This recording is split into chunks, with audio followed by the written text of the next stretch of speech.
Welcome to Black and Gold Weekly, presented by BetSafe Colorado. We come to you every week right here on Denver Sports Station 104.3 The Fan. And what a show we have in store. Looking forward to hooking up with the offensive coordinator for the Colorado Buffaloes, Sean Lewis. That'll happen a little bit later in the show.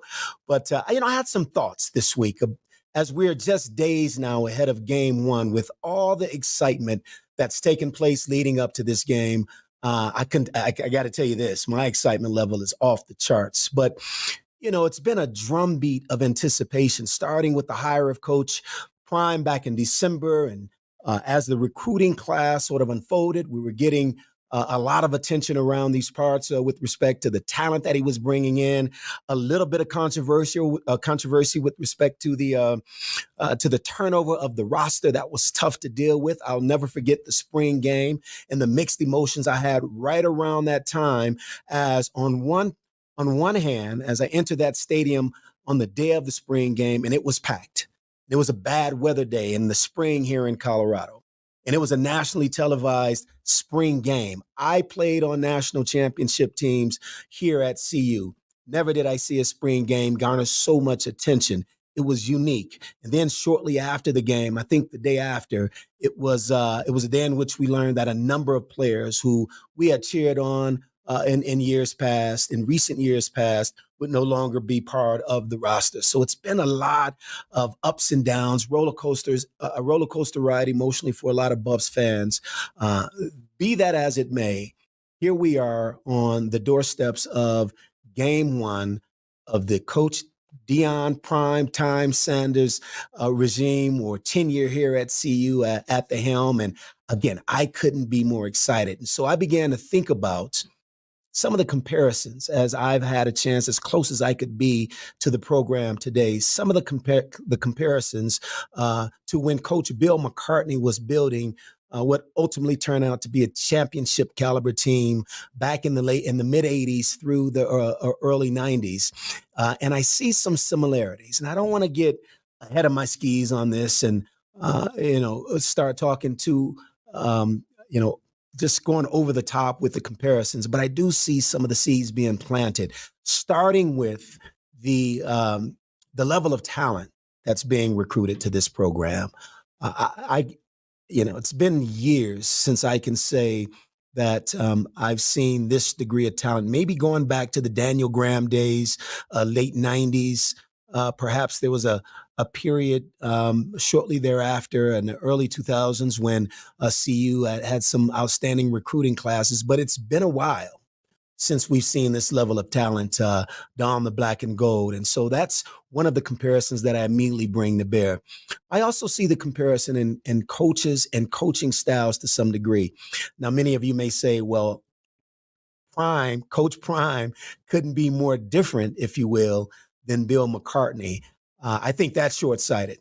If you really look at who these men are in their core, there are a lot of similarities there. Could be off-putting to a number of people because they are very focused, narrowly focused on what they see as the lane in which this program needs to be in order to be successful. I see a number of similarities in that regard. I also see a similarity, and we'll see how this plays out over time, where it's going to take some time. You think about Coach Mack's tenure here at CU, it started slow. I think it was year 3 or 4 before he had his first winning season.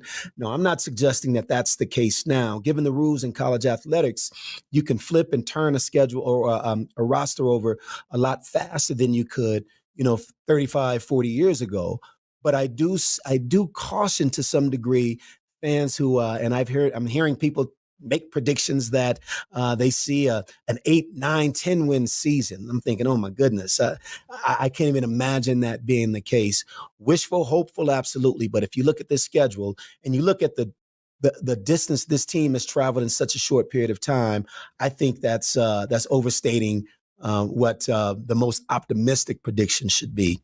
But be that as it may, I think it's going to take time, but I think we'll see it turn as it relates to the record of this team sooner or quicker than it did, again, 40 years ago with Coach Bill McCartney. But I do see some similarities. I like the leadership at the quarterback position. That's always a stabilizing force. Watching Shedeur Sanders sort of not just his play on the field, but the command and the respect that he has of his teammates has been something that's been reassuring to me, particularly when you're looking at so many new pieces to the puzzle coming together to make this team that's going to take the field against TCU. I have to remind you, a TCU team that played for the national championship a year ago. I know they've lost a lot of their firepower, a lot of their top talent. Now playing in the NFL, are no longer eligible to play at TCU, but it's still a program that has a locker room full of young men who've experienced and tasted that success.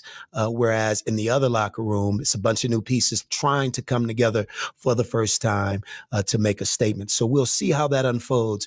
But I couldn't be more excited about this team.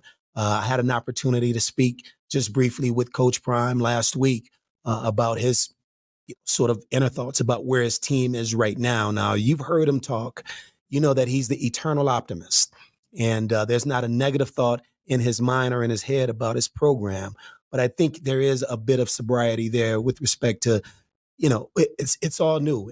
And regardless of all the days that he's been around, again, being hired in December, I think he'll learn more about his team in the 2.5, 3 hours that it takes to play this game this upcoming Saturday down in Fort Worth, Texas, than he has in all the days that led up or that will lead up to the game. So there's a lot to anticipate, a lot to be excited about. I can barely contain my excitement as we are poised to get this thing kicked off. I can't wait to see it. Some young, great talent on this team. But how does it all come together day one? How does it all come together game one in jail? I got a feeling that we'll be pleasantly surprised, but time will tell. We didn't start this thing off like a lot of teams do across the country with a cupcake here or a directional school there. We're talking about TCU, one of the top programs, a top 20 team this year, and one of the top programs in the country a year ago. And if you think about it, I think it was TCU, and this gives me some hope, some optimism as well. When they came to Boulder last year, which was the first game of a home and home, I remember being at that game, and the first half of that game was tightly contested. Don't remember exactly what the score was, but it was a competitive game. TCU came into Boulder, I think they were predicted to finish, if not last, certainly near the bottom of the Big 12 conference. You see how that season unfolded. That's how quick it could turn in college football.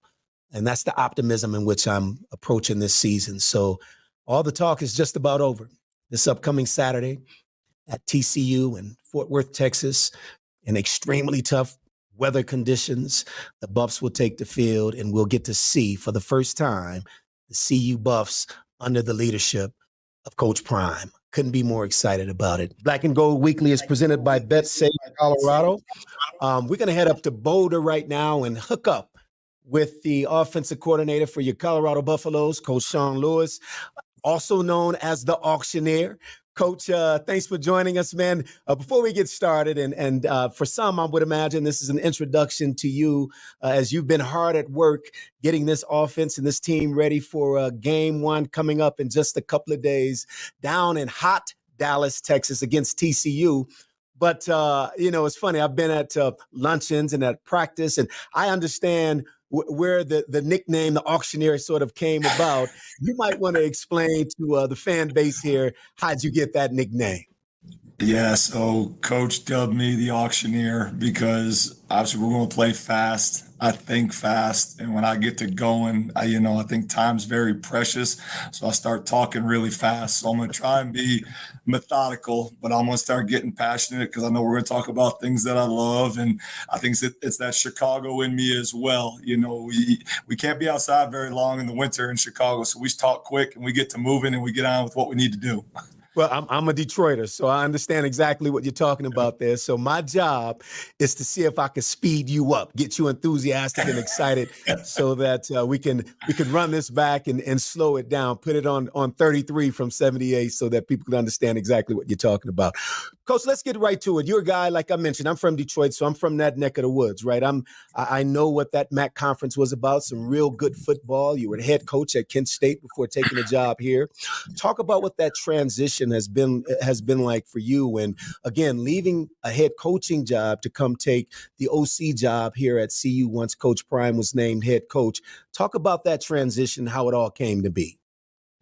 Yeah, when the opportunities, and kind of that coaching carousel starts spinning, been very fortunate with the work that the kids and the staff did at Kent State for the past few years, really ever since that 2019 season when we won the one and only bowl game in the history of Kent State, and that the MAC is unbelievable league, great coaches, great players. We did some good things, and lots of different opportunities had come and go, said no to some things and got courted by other people to be their offensive coordinator, and it wasn't the right fit for my family and I. Really after that 2019 season, my wife and I sat down because things started happening so fast and so furious that we made a list that was private to us, right? And what we were looking for as a family, as our family continued to grow, and what I was looking for professionally as I was continuing to grow. Because at the time when I got that Kent State job, I was 29. I was the youngest head coach in the country, so as I sit here today, I'm still a young pup in this game, and wanted to put myself in a position where I could grow and I can learn. And we challenge our kids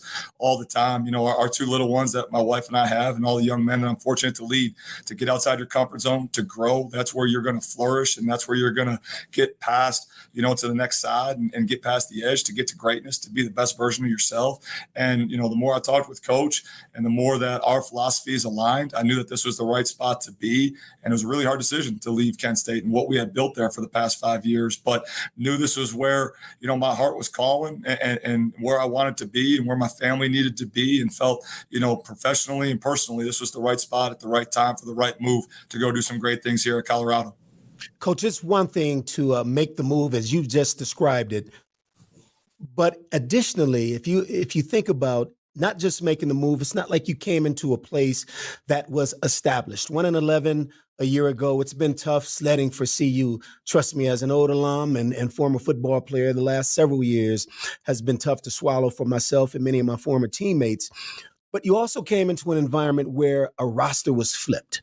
And so a foundation is being created. You're not stepping into something that was established in any way, shape, or form. Talk about that as well, because I know as an offensive coordinator, you're pulling the pieces in from all over the country to try and make it work in less than a year, as we're right on the doorstep of game one. Yeah, absolutely. I think we're all products of our past experiences, right? And so I drew from, as we were making this move, when I left Syracuse and I went to Kent, when I took over that job, being an offensive minded head coach and still calling the plays for the 5 years when I was there. Kent was 130th in the country in scoring offense. They were 131st in total offense. And by year 3, we were number 1 in the country in both total offense and scoring offense, right? So the ability to have the autonomy that Coach has given me to say, all right, hey, the offense is yours. There's certain aspects of it that I want to see that align with who we are. And he's going to have his fingerprints all over it. But for him to say, hey, I'm empowering you to go lead the unit. That's what you're here to do.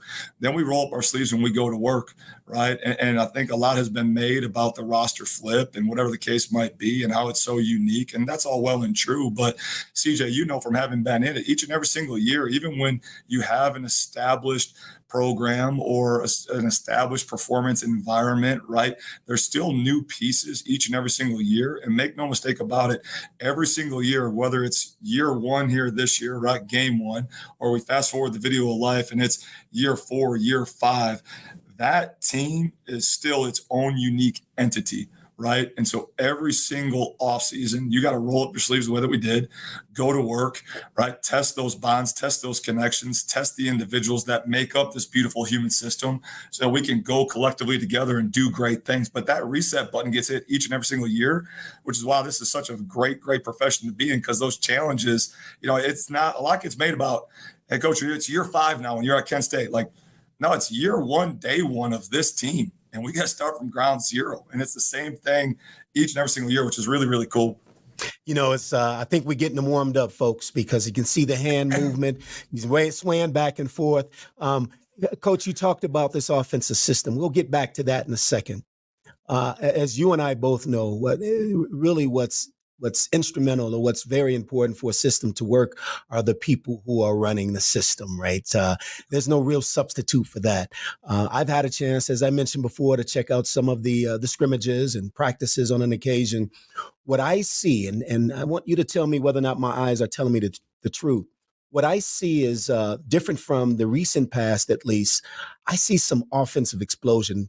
Guys who can catch it or get it and go, first of all, on the perimeter. Second of all, I see a quarterback that's extremely steady in Shedeur Sanders, poised, feels like he has a command of what's happening on the field. And as a result, I think settles that offense. Tell me if I got that right, Coach, and how excited are you about those skill position players who I've seen catch it and can hit it? Yeah, I think you're spot on with all of it, truly, right? We tell the guys all the time, and as an offensive unit, I tell them that players make plays, right? I can grab any marker in the building and go on any board in the building here and draw up any X's and O's, but at the end of the day, it's the players that make those plays come to life. And we're very, very fortunate with the hard work that everyone in this building has done, including the players, most importantly, the players, right?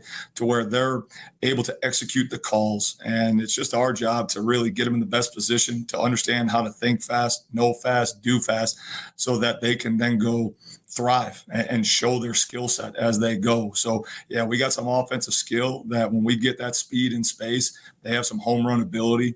Shedeur has a really, really strong mental capacity. So I can really overload him and put a lot on his plate, and he can get us into the right positions, make the right checks, because in the moment, as you well know, right, like no one's got a better view of what's going on than the quarterback in the moment. Right, I get the luxury to sit back and grab the clicker and the laser pointer and hold the cowboy and do that and pause and play and all those sorts of things on Sundays, right? But in the moment, the quarterback has the best vision to see, hey, odds and intentions of what's going on, what's going to happen, get us into the right check and the right, situation, the right play, so that those players can thrive. And make no mistake about it, right? All the skinny butts, all the skills, all those guys are going to get the headlines, but none of it happens without those big boys up front. So I got to give them some love too, because we can't go without them. And in fact, Coach, I'm glad you mentioned that. That's exactly where I was going next. The big guys up front. As an old quarterback, I'd be remiss not to. I should have started with those guys because that's where it all starts. But there's been some talk around perhaps that might be an Achilles heel for this offense. We don't know because we haven't seen it, right? It hadn't been out on display, but I'd like to get your honest sort of assessment of where you are up front. And is that something that fans perhaps might be fair and having a little bit of concern about? I think until you get into it each and every single year, right, that's such a unique group because, again, it's not necessarily who are the five best individuals up front there. It's who are the five guys that play best together so that they work in cohesion with one another, right? And so we've been mixing and matching those guys that are up front. We've settled in, obviously, on a unit that we think sees the game through the same set of eyes. And, again, with the work that those kids have put in, the camaraderie that they have built up front and the way that they're playing together, I feel really good about that unit. Obviously, the coach that's leading them, Bill O'Boyle, I think is one of the best in the country, and he's been with me now for the past 5 years and does an unbelievable job developing those guys. And the strides that they have taken from the moment that spring ball has ended through the summer and their physical and mental development, and then the work that they've put in this training camp, they've taken tremendous strides, and I feel good about where we're at. And again, now we got to put them in the best position to highlight their skill sets as they go, right? Whether that's in the gap in unit schemes, our zone schemes, inside, outside, all the different things, right? They're each one of those units every single year is going to have a unique skill set about them to where they can come off the ball, have a demeanor, and establish their personality, right, and make their impact on the game. Coach, I've talked about some of the impressive skill position players. Edwards, I saw him catch one or take the hand off and take it to the house. Horn Jr. is a guy who really excites. I mean, I'm like, wow, this guy, he has some subtness about him that I think fans are going to really be attracted to. But there's one kid in particular that I was wowed by. I'm watching a practice or a scrimmage, and he's on defense. Number 12's on defense with a different color jersey on. The receiver runs a dig route. He beats the receiver to the ball, breaks it up. 2 plays later, I think it was, he's catching a over-the-shoulder bomb from Shedeur and made an impossible catch. And I had to kind of check myself to say, is that the same guy? It was indeed the same guy.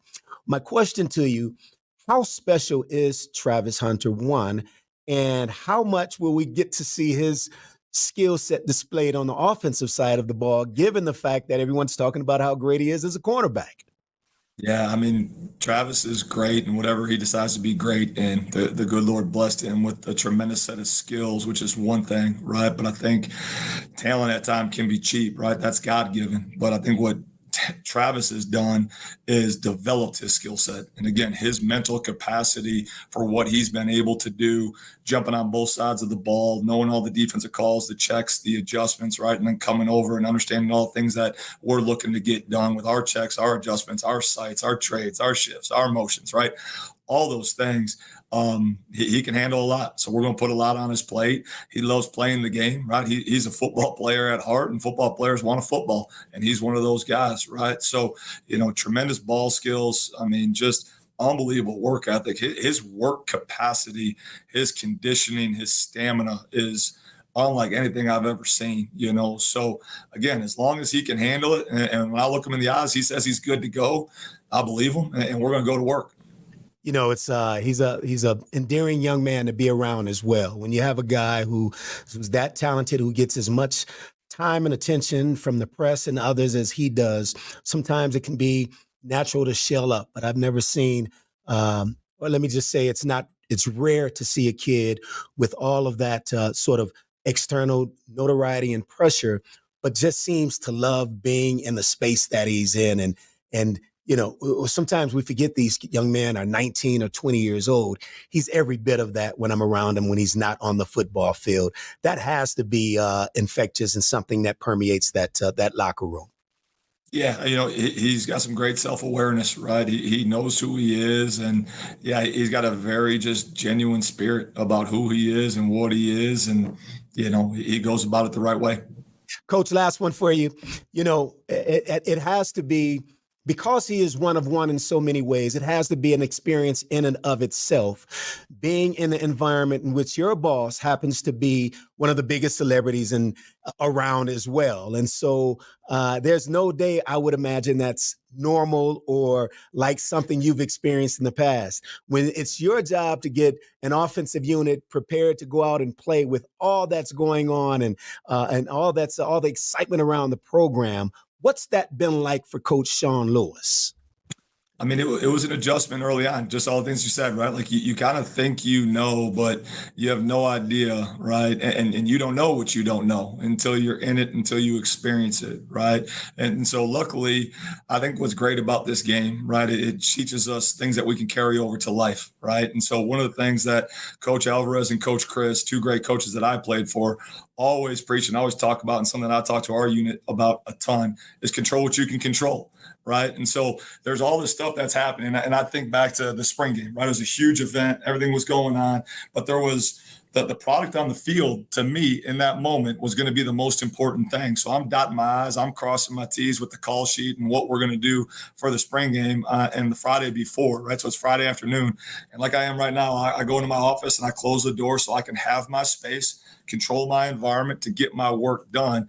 And when I came back out and I had opened the door, there's like this buzz in the building. And I'm like, what'd I miss? Like, call sheet's ready, we're good to go. But what I missed, like you could tell that something had happened. And what I missed was Rick Ross came through.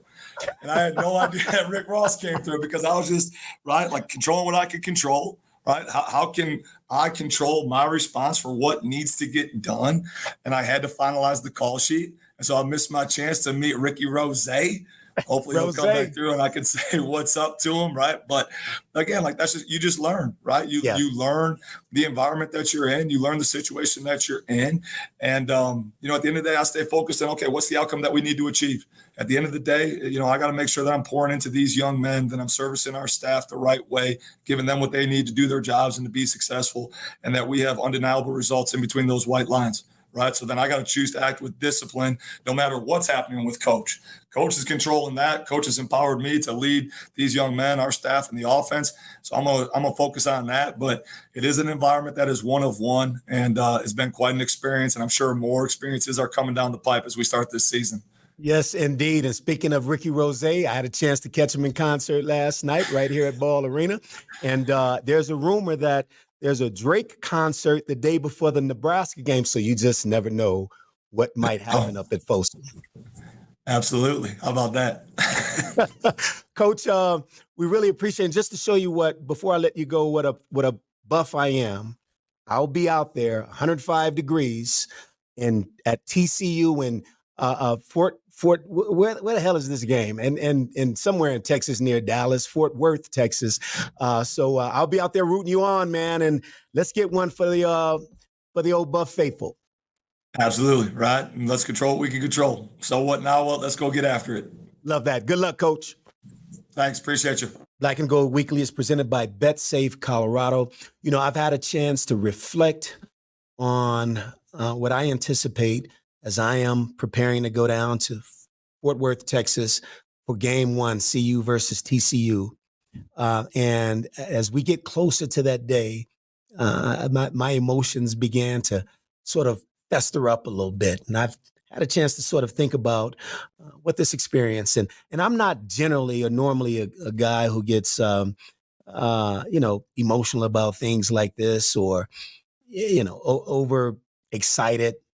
I tend to be understated and, the experience will unfold as it will, but this is a little different. I have to be honest with you for a number of reasons. I feel like I have a vested stake in the outcome, not just of this game, but of this experiment, this new coaching regime under Coach Prime, and every moment leading up to it.